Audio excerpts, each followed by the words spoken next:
ಯಾಕೆ ಅಂದರೆ ಹಿಂದೂಗಳೆಲ್ಲರೂ ಒಂದಾಗಬೇಕು ಅನ್ನೋದಕ್ಕಾಗಿ ಈ ಸಮ್ಮೇಳನ. ಯಾಕೆ ಹಿಂದೂಗಳು ಒಂದಾಗಬೇಕು ಅಂತಂದರೆ ಹಿಂದೂಗಳು ಒಂದಾಗಿಲ್ಲ. ಹಿಂದೂಗಳು ಒಂದು ಆಗದೇ ಇದ್ದದ್ದಕ್ಕಾಗಿ ನಾವು ಬಹಳಷ್ಟು ಕಳ್ಕೊಂಡಿದ್ದೀವಿ. ಅಫ್ಘಾನಿಸ್ತಾನದಿಂದ ಮೊದಲು ಮಾಡಿಕೊಂಡು ಬಾಂಗ್ಲಾದೇಶದವರೆಗೆ ನಾವು ಸುಮಾರು 60 ಕೋಟಿ ಜನಗಳನ್ನು ನಮ್ಮ ಧರ್ಮದಿಂದ ಹೊರಗಿಟ್ಟಿದ್ದೀವಿ.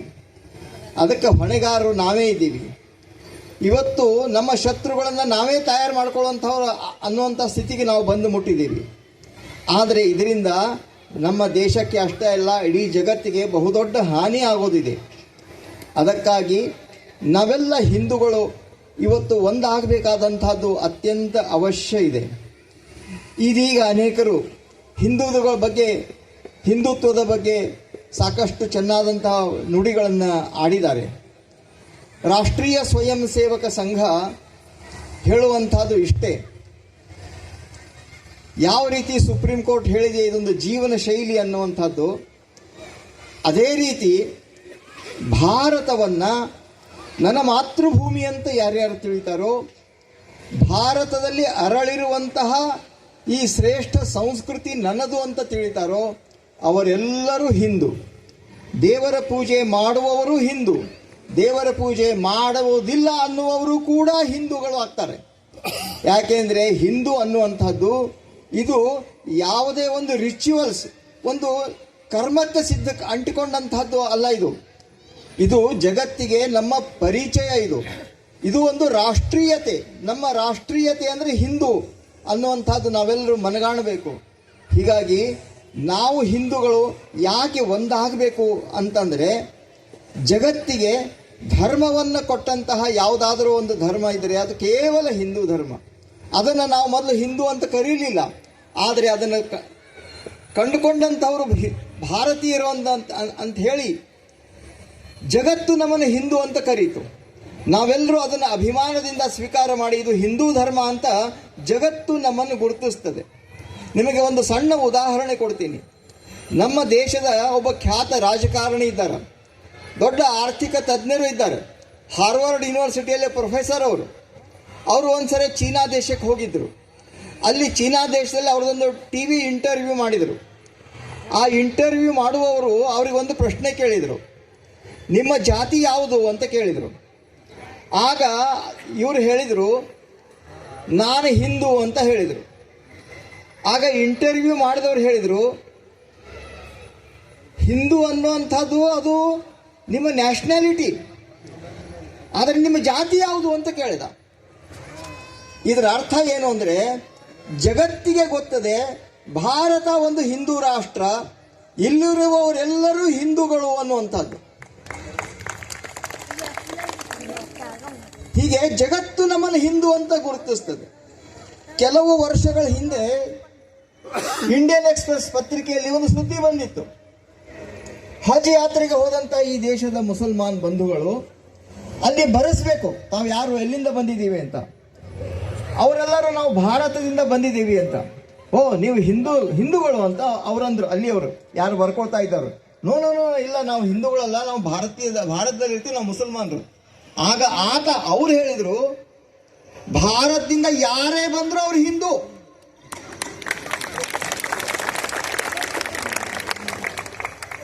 ಈಗ ಹಿಂದೂ ಧರ್ಮದ ಶ್ರೇಷ್ಠತೆ ಏನು ಅಂತಂದ್ರೆ, ಸರ್ವೇ ಜನ ಸುಖಿನೋ ಭವಂತು ಅಂತ ಜಗತ್ತಿನಲ್ಲಿ ಯಾರಾದರೂ ಹೇಳಿದ್ರೆ ಅದು ಕೇವಲ ಹಿಂದೂ ಧರ್ಮ ಹೇಳಿದೆ. ಎಲ್ಲರೊಂದಿಗೂ ಸಹಬಾಳ್ವೆ, ಎಲ್ಲರೊಂದಿಗೂ ಸುಖದಿಂದ ಬದುಕುವಂತಹ, ಎಲ್ಲರಿಗೂ ಒಳ್ಳೆಯದಾಗಲಿ ಅಂತ ಬಯಸುವಂತಹ ಯಾವುದಾದ್ರೂ ಒಂದು ಧರ್ಮ ಇದ್ದರೆ ಅದು ಕೇವಲ ಹಿಂದೂ ಧರ್ಮ. ನಮ್ಮ ಇತಿಹಾಸವನ್ನು ತೆಗೆದು ನಾವು ನೋಡಿದರೆ ಜಗತ್ತಿನೊಳಗೆ ಯುರೋಪ್, ಅರಬಸ್ತಾನ್, ಆಫ್ರಿಕಾ, ಅಮೇರಿಕಾ ಈ ಎಲ್ಲ ದೇಶಗಳು ಯುದ್ಧ ನಿರತ ದೇಶಗಳು. ಬೇರೆ ದೇಶಗಳ ಮೇಲೆ ಆಕ್ರಮಣ ಮಾಡಿ, ಹಿಂಸೆ ಮಾಡಿ, ರಕ್ತಪಾತವನ್ನು ಹರಿಸಿ ಸಾಮ್ರಾಜ್ಯವನ್ನು ಕಟ್ಟಿದರು. ಆದರೆ ಭಾರತ ಕೂಡ ಜಗತ್ತಿನೊಳಗೆ ಸಾಮ್ರಾಜ್ಯವನ್ನು ನಿರ್ಮಾಣ ಮಾಡಿತ್ತು. ಆದರೆ ರಕ್ತವನ್ನು ಹರಿಸಲಿಲ್ಲ, ಯಾವುದೇ ದೇಶವನ್ನು ಲೂಟಿ ಮಾಡಲಿಲ್ಲ, ಯಾವುದೇ ದೇಶದ ಮಹಿಳೆಯರ ಮಾನಭಂಗ ಮಾಡಲಿಲ್ಲ. ಅಂತಹ ಶ್ರೇಷ್ಠ ಇತಿಹಾಸ ಕೇವಲ ಭಾರತ ಹೊಂದಿದೆ. ಅದಕ್ಕಾಗಿಯೇ ವಿಲ್ ಡ್ಯೂರಾಂಟ್ ಅನ್ನುವಂತಹ ಒಬ್ಬ ಶ್ರೇಷ್ಠ ಇತಿಹಾಸ ತಜ್ಞ, ಇಂಗ್ಲೆಂಡ್ ದೇಶದವನು, ಆತ ಇಡೀ ಜಗತ್ತಿನ ಇತಿಹಾಸವನ್ನೆಲ್ಲ ಅಧ್ಯಯನ ಮಾಡಿ ಆತ ಕೊನೆಗೇನು ನಿರ್ಣಯ ಕೊಡ್ತಾನೆ ಅಂತಂದ್ರೆ, India the mother of us all, Bharat ನಮ್ಮೆಲ್ಲರ ತಾಯಿ ಅಂತ ಆತ ಹೇಳ್ತಾನೆ. ಜಗತ್ತಿನೊಳಗ ಅತ್ಯಂತ ಗೌರವಾನ್ವಿತರು, ಸಜ್ಜನರು ಅನ್ನುವಂಥವ್ರು ಯಾರಾದ್ರೂ ಇದ್ರೆ ಅದು ಕೇವಲ ಹಿಂದೂಗಳಂತ ಜಗತ್ತು ಹೇಳ್ತದೆ. ಇವತ್ತಿಗೂ ಸಹಿತ ನಮ್ಮ ಶತ್ರು ದೇಶ ಆಗಿದ್ರೂ ಸಹಿತ ಚೀನಾ ದೇಶದೊಳಗ ಪ್ರತಿಯೊಬ್ಬ ಚೀನಿಯನ ಕನಸು ಏನಿದೆ ಅಂದ್ರೆ, ನನ್ನ ಮುಂದಿನ ಜನ್ಮ ಭಾರತದಲ್ಲಿ ಆಗಲಿ ಅಂತ. ಟಿಬೆಟ್ ಜನರಿಗೆ ಕೇಳಿದ್ರೆ ಸ್ವರ್ಗ ಎಲ್ಲಿದೆ ಅಂತ ಟಿಬೆಟ್ ಜನರಿಗೆ ಕೇಳಿದ್ರೆ ಅವರು ಭಾರತದ ಕಡೆಗೆ ಕೈ ಮಾಡಿ ತೋರಿಸ್ತಾರೆ. ಹೀಗೆ ಜಗತ್ತನ್ನು ಉದ್ಧಾರ ಮಾಡಿದಂತಹ, ಜಗತ್ತಿಗೆ ಶ್ರೇಷ್ಠವಾದನ್ನು ಕೊಟ್ಟಂತಹ ನಾಡು ಭಾರತ, ನಮ್ಮ ಪೂರ್ವಜರು ಅಂತ ನಾವು ಹೆಮ್ಮೆ ತಾಳಬೇಕು. ಬಂಧುಗಳೇ, ಮನುಷ್ಯ ಜನ್ಮ ಅತ್ಯಂತ ಶ್ರೇಷ್ಠ ಜನ್ಮ ಅಂತ ಹೇಳ್ತಾರೆ.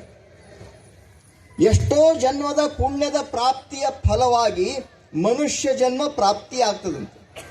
ಆ ದೃಷ್ಟಿಯಿಂದ ನಾವೆಲ್ಲರೂ ಮನುಷ್ಯರಾಗಿ ಹುಟ್ಟಿರುವಂತಹದ್ದು ನಾವು ಎಷ್ಟು ಜನ್ಮದ ಪುಣ್ಯ ಪಡೆದಿರಬಹುದು ಅಂತ. ಆದರೆ ಇನ್ನೂ ಒಂದು ಹೆಜ್ಜೆ ಮುಂದೆ ಹೋಗಿ ಅದರಲ್ಲಿಯೂ ಭಾರತದೊಳಗೆ ಮನುಷ್ಯ ಜನ್ಮ ಪ್ರಾಪ್ತ ಆಗಬೇಕು ಅಂತಾದರೆ ಅದಕ್ಕೆ ಇನ್ನೂ ಪುಣ್ಯ ಮಾಡಿದರೆ ಮಾತ್ರ ಭಾರತದಲ್ಲಿ ಮನುಷ್ಯ ಜನ್ಮ ಪ್ರಾಪ್ತಿ ಆಗ್ತದಂತೆ. ಯಾಕೆಂದ್ರೆ ಭಾರತ ಇದು ದೇವಭೂಮಿ.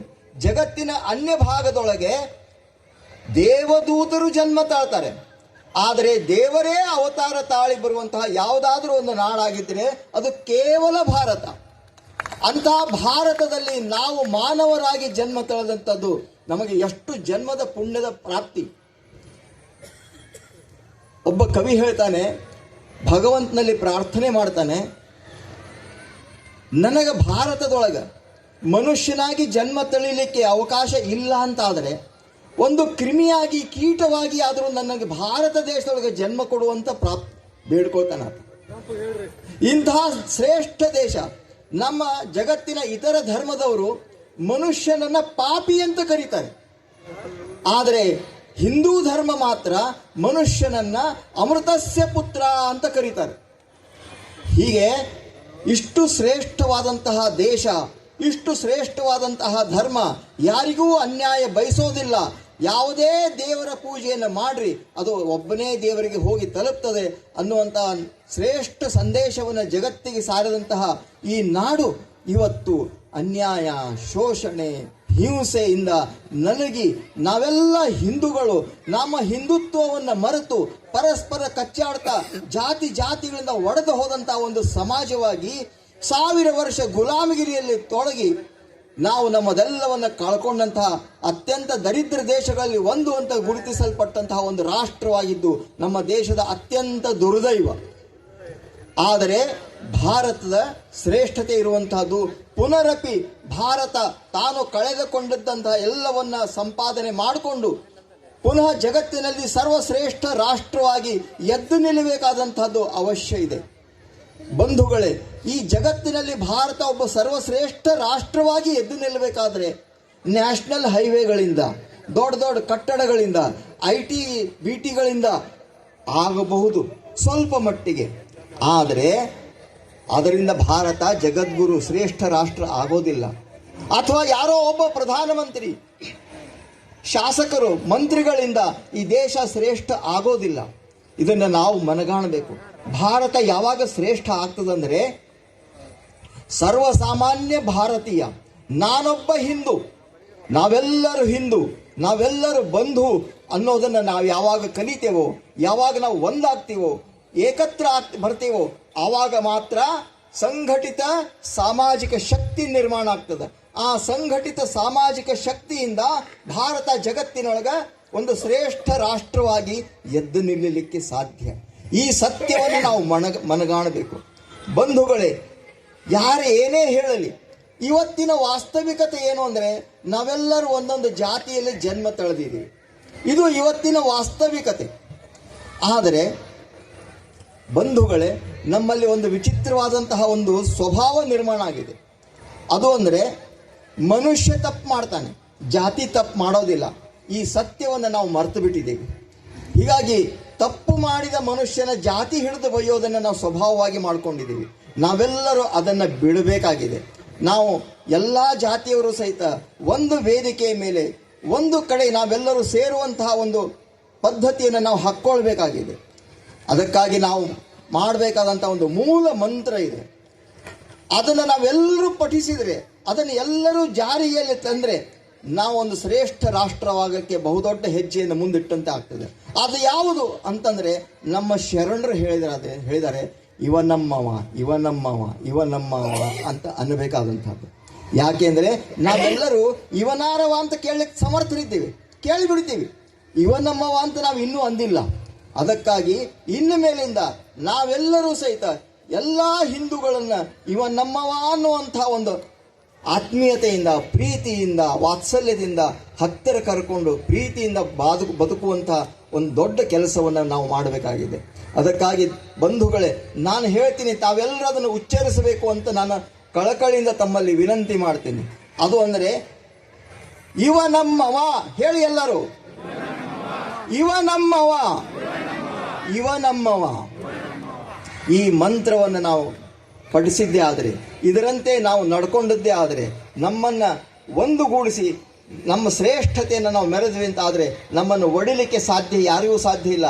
ಜಗತ್ತು ನಮ್ಮ ಪಾದ ತಲಕ್ಕೆ ಬಂದು ಬೀಳ್ತದೆ. ಅಂಥ ಶ್ರೇಷ್ಠ ಸಂಸ್ಕೃತಿಯನ್ನು ನಾವು ಪ್ರತಿಪಾದನೆ ಮಾಡಬೇಕಾಗಿದೆ, ಆ ಕೆಲಸವನ್ನು ಮಾಡಬೇಕಾಗಿದೆ. ಅದರ ಜೊತೆಗೆ ನಾವು ಮಾಡಬೇಕಾದಂತಹ ಇನ್ನೂ ಒಂದು ಶ್ರೇಷ್ಠ ಕೆಲಸ ಅಂದರೆ, ನಾವು ಒಂದು ಶ್ರೇಷ್ಠ ನಾಗರಿಕತೆಯಿಂದ ಕೂಡಿದ್ದಾದರೆ, ಒಂದು ಶ್ರೇಷ್ಠ ಸಂಸ್ಕೃತಿಯನ್ನು ಪ್ರತಿಬಿಂಬ ಮಾಡಬೇಕು ಅಂತ ಆದರೆ ನಾವು ಬದಲಾಗಬೇಕು. ಹಿಂದೂ ಧರ್ಮ ಇವತ್ತಿನವರೆಗೂ ಯಾಕೆ ಬದುಕಿದೆ ಅಂದರೆ, ಕಾಲಕ್ಕೆ ತಕ್ಕಂತೆ ಅದು ತನ್ನನ್ನು ತಾನು ಪರಿಷ್ಕಾರ ಮಾಡಿಕೊಳ್ತಾ ಬಂದಿದೆ. ಹೊಸ ಹೊಸ ಸಂಗತಿಗಳನ್ನು ಅಳವಡಿಸಿಕೊಂಡು, ಹಳೆಯ ಮೌಲ್ಯಗಳನ್ನು, ಶ್ರೇಷ್ಠತೆಯನ್ನು ಉಳಿಸಿಕೊಂಡು ಹೊಸ ಯುಗಕ್ಕೆ ಹೊಸ ಪರಿವರ್ತನೆಯನ್ನು ಮಾಡಿಕೊಳ್ತಾ ಬಂದಿರೋದಕ್ಕಾಗಿಯೇ ಹಿಂದೂ ಧರ್ಮ ಇವತ್ತಿಗೂ ಬದುಕಿದೆ.